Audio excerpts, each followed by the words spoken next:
is rolling through Indiana. So welcome to Indiana, state number 31. A total of, 11,600 plus miles, thereabout. Just in the motorhome, if I add in the Explorer, that adds an additional 32,000. So that's, oh Lord. 42? Huh? 42,000 miles? Oh no, 32 on the Explorer. So yeah, that puts us at right at 43,000 miles since January. A lot. That's a lot. That's a lot. And so anyway, it's been awesome. It has been awesome. So coming into the end of August, coming into the home stretch, we're on our way to the East Coast, leaving today from Indiana on our way to Kentucky, and we've picked up hitchhikers. Yes, we have. So the best kind of hitchhikers. It's family. Yes. You see right back there in the background, wave ya.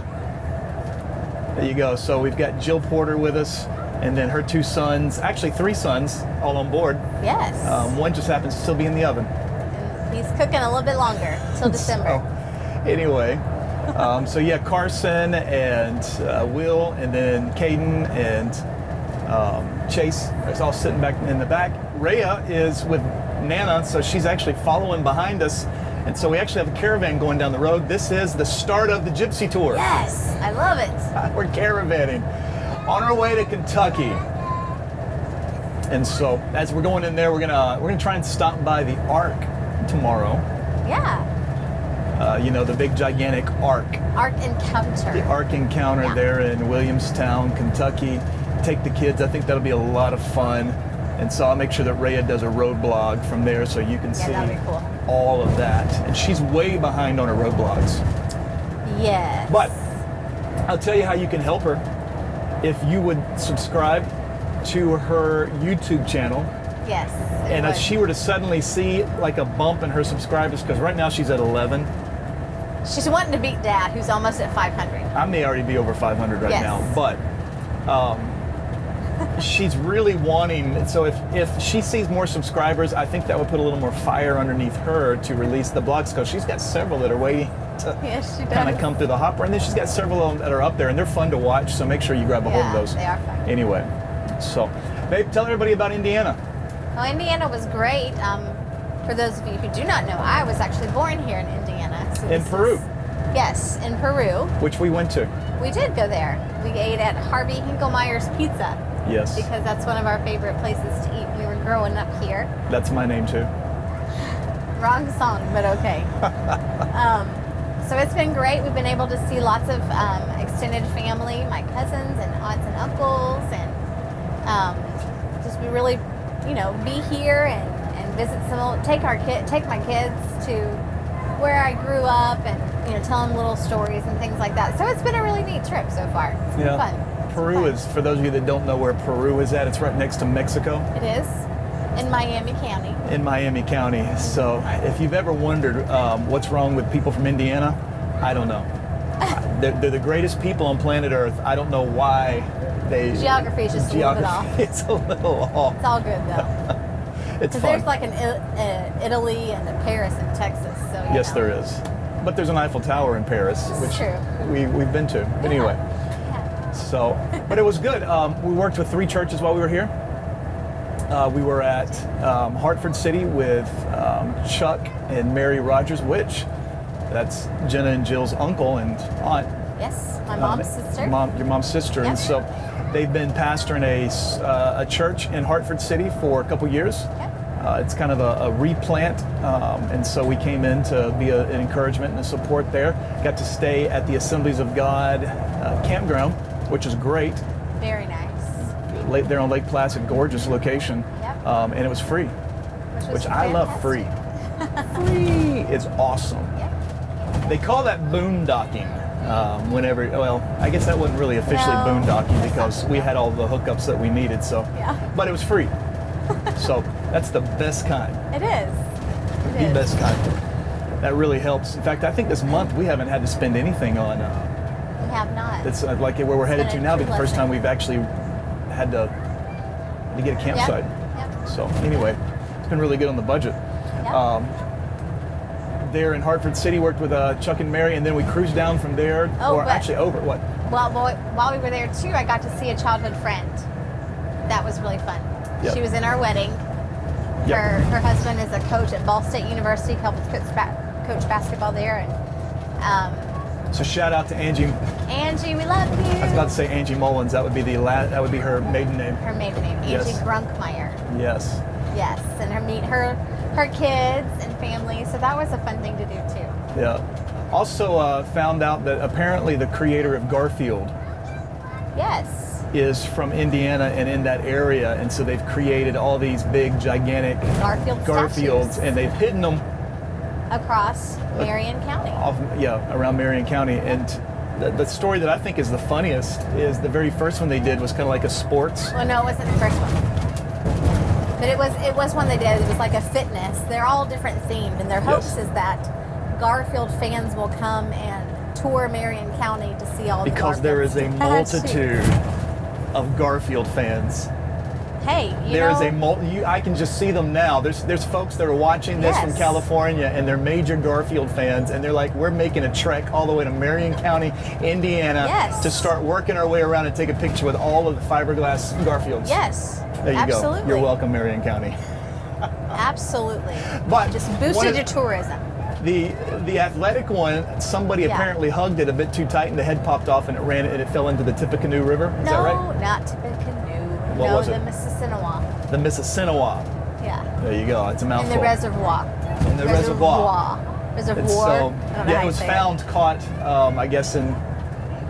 It was the- retrieved. It was retrieved and put back on. replaced, So everything is good. Garfield was decapitated and then his head placed back on. Yes. So It's anyway, all good. there you go. Child number one. I didn't figure that would take too long. As you know, the rules of the Roadcast always very simple. Whatever happens on the road happens on the road. You are on the road with us as we're Yes. cruising down the highway on our way into Kentucky. And Yeah. so, anyway, from there we made our way to Delphi and Logansport. Yes. While we were in Logansport, went over to My cousin's house. yes, we stayed at Stayed at my cousin's farm. yep, on the farm. I'll show you a picture of that. Beautiful Gorgeous. farm. Gorgeous Beautiful farm. Been around in the family since 64. 1860. You think that through? It That's was built in 1864. that's like Civil War It is. era, and right there at the end, and Yep. Abraham Lincoln, and Yep. so really, really kind of neat history there. Yep. And went to how do I say it? Monon. Monon. Monon. Indiana. We're there with Mark Newman at Monon Community Church, Wide River Crossing, for a Friday night, Saturday night. Awesome service. We saw just the power of God move tremendously, repentance at the altar, and then just dramatic divine touches Yeah. to people. And then from there to Delphi for Sunday. And Delphi First Assembly, they're dear friends. In fact, we just posted a video today, an interview with Pastor Brent and Tammy Oliver, that you're going to want to check out. We talk about the fact that they've seen 500 recorded, documented miracles in their church in the last 2.5 years. Yeah. It's pretty incredible. It's a great story. Yeah. They started contending for that about 2.5 years ago. Pastor Brent, their television went out. They were looking to get another one. He heard the Spirit of the Lord speak to him and say, do you want more of that, or do you want more of me? And so he didn't buy a television. He said about 4 months into that, it's like a switch got flipped. You hear the voice of the Lord, and miracles started breaking out. And so now 500, they actually quit counting at 500. I don't know why. But even while we were there on that Sunday, people healed of conditions that they had for years. People having immobility in their arms and things that they couldn't lift. And Yeah, all of a one lady sudden on Sunday morning, she's an older lady that had damage to both of her shoulders, couldn't lift her hands any higher. Did you love it? Couldn't lift her hands any higher than just like right to here. And boy, she had her hands up. She She's was waving them. praising the Lord. Yes. It was awesome. It was so awesome. And so that's an interview you definitely want to check out. And so anyway, one thing that the Lord's been speaking to us about is raising up cities of righteousness and cities of righteousness being the key to seeing reformation within our nation. That's a word that the Lord really started speaking over the last 2 weeks, and it's come out in the services. You know, I believe this. I believe that our cities have not, that our cities are hurting because they have not been healed. They have not been healed because the church has withheld its healing. The church is there, I believe, in the community to be healing to the community. And when I say the church, I'm talking about your church in your community, but not just your church, every local church there. We're all part of one body. And you've heard me say this many times, that God's not looking for another church, He's looking for one church. And I believe the moment that we become truly unified with inside of our communities, we've reached a point that we can begin to offer hope and healing to our cities and our towns. You know, the Lord really, He's really been just impressing this upon me, that as the church, we have the ability to steward the spiritual authority and to be able to release that and exercise that over our communities and raise up cities of righteousness. This is not an impossible task. In fact, if you study history, you look at Charles Finney coming into Rochester, New York. That city was flipped upside down. It became a city of righteousness. Why? Because the church experienced. That's awesome. I don't know if you caught that or not. We came over a rolling hobby. Yeah, we came over a railroad track. For those of you listening, we have a light above our heads that has like a little cover on it, and the cover just decided to fall. Look at that. It's fantastic. Well, it's broken on one part of that edge. And it's broken. So, see, this is why this is our rolling hobby. Something always happens. That's it's awesome. It's part of the fun. It is. It's part of the fun. So where was I at before we were talking about cities of rightness and stewarding the authority. This was changing the life of somebody that was listening in a bump in the road. Love it. Cities of righteousness. Yes. Stewarding the authority. Yeah, if we would steward the authority that we have, you know, when you look at history and, you know, if it's Evan Roberts being in, you know, there in Wales, in Lawhorn, which I'm sure I'm mispronouncing, and my friends from that area can tell me exactly how I pronounce that. But, you know, these cities were transformed, some of them overnight, but certainly within a matter of weeks and months. And it happened because the church began to change the city. And that was the process through which the nation changed. If you look at the First Great Awakening, the way that happened was George Whitefield comes over from the UK, and he starts up in the north, and he works his way down, just going city to city, doing these crusades. No better way of putting it. It was, you know, a George Whitefield crusade, you know, where they would just attract massive crowds. At one of those crusades, Jonathan Edwards came to be a part there with Whitefield, and he was highly impressed with what he saw. And he saw, you know, 12,000, 15,000 people at these things, and as Whitefield would preach, people would just get hit by the power of God. Hundreds at a time, cut down to their, you know, to their knees or on their back, just lying out in a trance, crying out, moaning in repentance before the Lord. It was powerful. But then Whitefield leaves. And so what happens is Whitefield comes and he ignites those fires, but it was pastors like Edwards that would preach on a Sunday at his church in New London, Connecticut, and then he would leave on Sunday night or on Monday, Tuesday, and he would go church to church, and he would circuit ride around in that area. And so he's stirring and cultivating those fires, and as these fires begin to, you know, catch inside these towns, the towns are transformed and changed, and that's what becomes the key to the Great Awakening. It's that cities begin to turn. Yeah. And we've been praying, we've been asking God to save our nation, to save our land. Perhaps what we need to do is not not change our vision. We definitely want to see the nation turn, but the way that we've got to do that is by raising up cities of righteousness. I believe this. I believe that the key to reformation is going to be found in raising up cities of refuge. Reformation is coming from a place called refuge. That was the word that came out of Iowa. And then as we were in Indiana, I heard the Lord saying that our cities are hurting because they haven't been healed. They haven't been healed because we've been withholding their healing. But the moment we become unified, we will see healing released to our communities, and we'll see cities of righteousness raised up. And so now you're asking, okay, so what do we need to do? We need to start praying for the unity of the church, and we need to start working together for the unity in the church. It's easy to connect denominationally. It's easy to connect inside of our cliques and our spheres, where we're like-minded in our theology. Harder to do so in our communities. But that's where it's most needed. The devil loves division. The enemy loves division because as long as we are divided, we're not united. If we're not united, then we're not one. If we're not one, then we're not releasing healing. And so we've got to come together in our communities. And the neat thing that I'm seeing in the heartland from Iowa to Illinois, Indiana, is I see churches beginning to recognize that. I think part of it's frustration with the status quo. Some of it is just a recognition of what has to change. But I genuinely see pastors, church ministry leaders beginning to lay things down and to begin to come together. And that's the first step, the first start. And so if we'll continue to steward that, I believe we're going to witness something in which we see cities of righteousness raised up.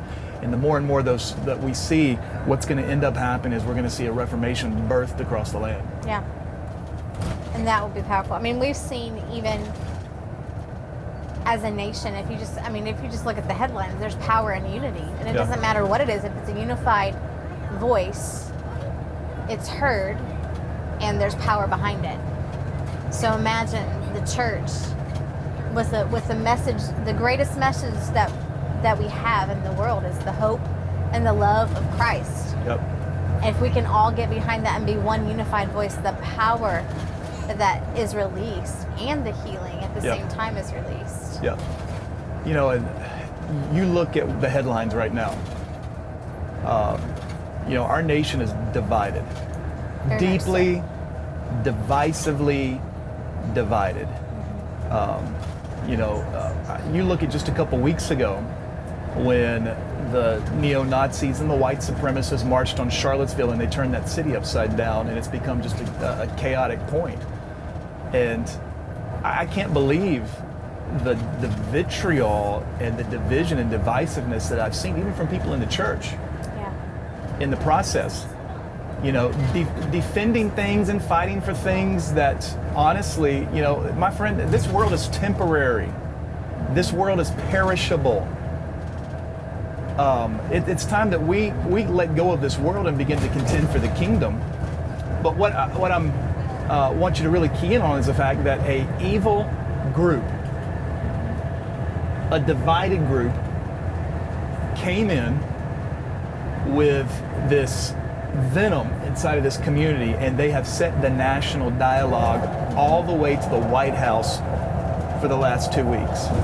You can't flip on the television without seeing it, without hearing about it, and how much more so if the church were to begin to recognize the power that we steward, if we were to all stand together united with one voice and to begin to turn the tide with a counter-cultural message, but one of love, one of grace, one of truth. How we turn the tide. I'm convinced that it's just a matter of us standing up. And you think about this: if every single church in your town, in your community, were to stand up, rise up, and speak with one voice in absolute and complete unity and in unison, what unrighteous piece of legislation could ever be passed? That's true. It couldn't. And the reason is that there would be a multitude that the city would fear. I mean, come on, you wouldn't want to go into a city council meeting where you had thousands of people show up, that are saying, no, we will not stand for this unrighteousness inside of our city. Right. That's just one example of how a unified voice can change things. Yep. And so that's and you never despise those small beginnings. No. Because there's a ripple effect that comes out of that, and the encouragement that it provides to others and those around you to be able to stand. Yeah. So, yeah. It's time. It is time. It is time. It's time. So anyway, that's kind of like an update of kind of where we've been at and some of the things the Lord's been speaking to us while we've been on the road. And it's been nice over the last couple, days to have your family with us. It has. You see Yaya running around in the background trying to take care of the boys because we knew that was going to be chaotic. Well, She's also directing the camera. So look how well she's multitasking between taking care of them and that. She's amazing. She is amazing, isn't she? She is. She is. Somebody should hire her. Somebody should, but as long as they don't take her away from us, that's okay. There you go. There you go. There you go. Yeah, they actually made the long trek because they drove from Texas to be here. Yes, they did. They wanted to be a part of the trail.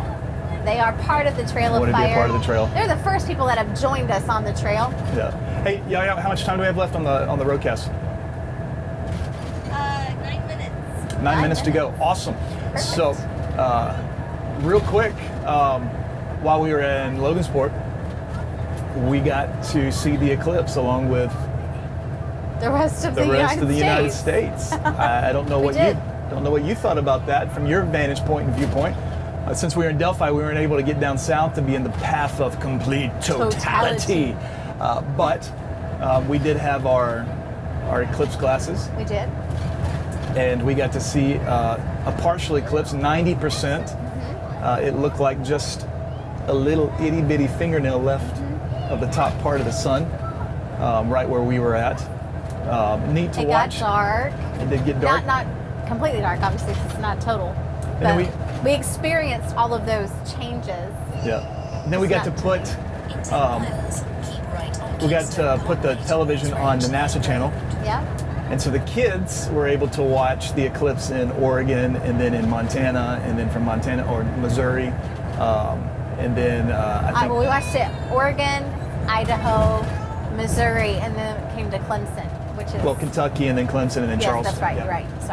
Sorry, Yeah. Kentucky. I didn't mean to leave you out. Yeah. So we were watching that, and all of a sudden the NASA channel stops, and so I'm trying to find the something, and so I flip over to Fox News, and Shepard Smith, My favorite. who is Jenna's favorite news anchor, because there's from time to time you wonder if maybe he's had one too many before he's come in to do the anchoring. And yesterday was one of those days that it looked like he just did not care. He's kind of like, I can't believe they're making me cover the eclipse from New York, which is not anywhere near the path of complete totality. We're in New York and all the way down, and in Charleston is where you would have to be. And so it looks like he's really bummed. He's running around putting a phone in front of another phone and saying, look, it's an eclipse of the phone and it's an eclipse of the monitor. And he runs out to go look up, and he's like, yeah, he looks nice. Up, there's a guy in a white shirt looking up and watching the eclipse. Oh, no, he's looking down now. It was funny. We had more fun, obviously, than Shepard Smith did. Yes. Sorry, Shepard. It was. Sorry. But I'm curious how many of you guys were in the path of complete totality, and what pictures you might have gotten and how your experience was. My mom decided to rub our nose in it because our hometown, back in South Carolina, was directly in the path. Sure was. And so they just had to step outside. Yep. And to watch it. They had T-shirts. Yes, they did. I mean, it was a big deal. It was a big deal. Big deal. Yeah. Dad had gotten a hold of some of the glasses because they're at one of the parks nearby. They had like a watch party, and there was a guy who was set up right outside of the camp, and he was selling those paper eclipse glasses for $10 a pop. Wow. But we got them for free. You could pick them up for $1 in most locations. This dude's selling them for $10. You want to talk about supply and demand? For real. He had no problem getting rid of them. Yeah. I mean, he's making some coin in that process. That's one of those things where I'm like, they were worth $10. Dad's like, that was totally worth it. He bought them. Yeah. For the entire store. Yeah. So everybody's outside with their glasses on watch. I'm like, it was worth $10 before 2 o'clock, worth nothing after the eclipse. Yeah. But if you hang on to them in 7 years, There you go. the next eclipse, which will be... And that really is kind of like, come on, America, seriously. It's going to happen again. It's not that far away. I mean, once in a lifetime event. Oh, by the way, there's another one coming up in 7 years. And for those that will live for the next 50, there's even several more that will be coming. Yes. And so. But the kids got to see it. Rhea tweeted about This is her first yep. time to see the solar eclipse. She thought it was pretty cool. So hopefully, next year's supposed to come, or next year. 7 years. 7 years. It's coming through Dallas. Yep, 2024. So when we're there in 2024. We will be there in 2024. And then all the kids can experience there the totality of a solar eclipse. Yes, and we'll send Shepard Smith some pictures. Yeah. Because it's that great.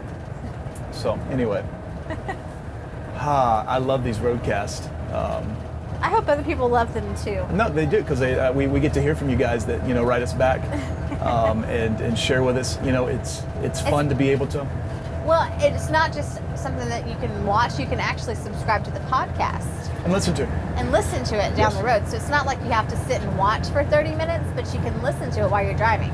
So if watching it is inconvenient, you can download the podcast. Yep. And it's got a couple of messages and different things on there that you can listen to. So it's pretty neat. That's Pretty it. neat deal there. All of that you can find at trailofire.org. Trailfire.org is where it's all at. And then if you haven't already, make sure you subscribe to the YouTube channel. Definitely hit up Rhea's. Yes. I would love to see her get to like 25 subscribers like in the next week. She would flip out thinking that's She'd just be like, oh my goodness. awesome. It maybe light a fire under her to share a few more of her little video posts that she's literally got ready to go. And so she just needs to upload them. And so anyway. Oh, okay. No, what were you about to say? No, I was just going to say, as we come into this next week, school's going to begin starting for Rhea and Caden, so that's a new thing coming up. So our daily schedule looks a little bit, my daily schedule looks a lot different coming up here next week with 2 in school as we're traveling. So prayer is definitely appreciated on that end, on my behalf. I was kind of wondering where that first day of school picture might be taken from. We're going to make it epic. We are going to make it epic. It's going to be epic. Because, I love all the parents that post the pictures of their kids on the first day of school, which is awesome. Very important. It is. I'm hoping that ours will be at some kind of epic location where it's like, hey, this is the first day of school. Yeah. Well, and last year, Rhea started school in South Carolina, and she ended school in Washington State. Yep. So that was kind of cool for her. She's one spoiled kid. They all are, but we like it that way. So, how you enjoying Blaze? This is awesome. Isn't it great? This is the best way to travel, isn't it? Yeah. Yeah. I don't think you guys should sell your house and come join us. That would take some work. So anyway, we absolutely love and appreciate. We're praying for you. In fact, as we're out of here, I just pray the Lord's blessings upon you. I pray His grace, His favor be with you, that He cause His face, His glory, His light to shine upon you, that be gracious unto you and give you peace and prosperity in all that your hand touches and all that you endeavor to do for Him. We absolutely love you. The fact that you join us in these journeys means the world to us. And so thank you very much. And thank you to our 300 that is growing, which is fantastic, who we get to hear from you as well. And we love you guys and are praying for you, and definitely are in this doing great things together. Yes. And beyond of what we're talking about here on the Roadcast. And I know this doesn't apply to everybody, but then also if you're curious, when we mention the 300, what that's all about, that is our 300. I hate using the word partners because they're not ministry partners. We're in relationship with one another. And together we do this, but we also make some pretty big things happen. I just sent out a message to all of the 300 and shared with them 2 things that we just did together. One was to send relief to Uganda. Uganda's been in the middle of a 1.5 year long drought. One of the churches that we're working with was so great to put a well in a community. That well broke, and people in the community have been dying. They've had 120 kids plus deposited there at the church, and they've lost 2 because of the lack of water and starvation. And so we just sent them some relief to kind of help them span the gap before there's a shipment of a container full of food and supplies that is getting to them. And so thank you for helping make that happen. Then also the video from Illinois that you saw, with Mosaic, with Kathy Lesnoff.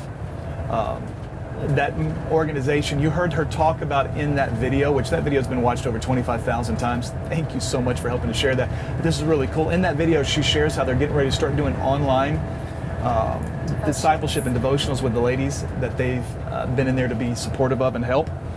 And so we as a 300 just purchased the equipment for them to be able to do that. And they were blown away. They were blown away. Absolutely blown away by that. Yes. So you guys made that happen. So Yep. thank you. Thank you. So that's awesome. Thank you to the 300. And if you want to find out more about that, you can go on to danielknorris.com and /300, or there on the site, actually look at it and just find out a little bit more about what we do there and how you can be a part. Yeah. So Be awesome. we love you, and until next time, we'll see you from Kentucky. Right? See you on the trail. Yeah, and if you're near us, Shout out. come join us. We want to hear you.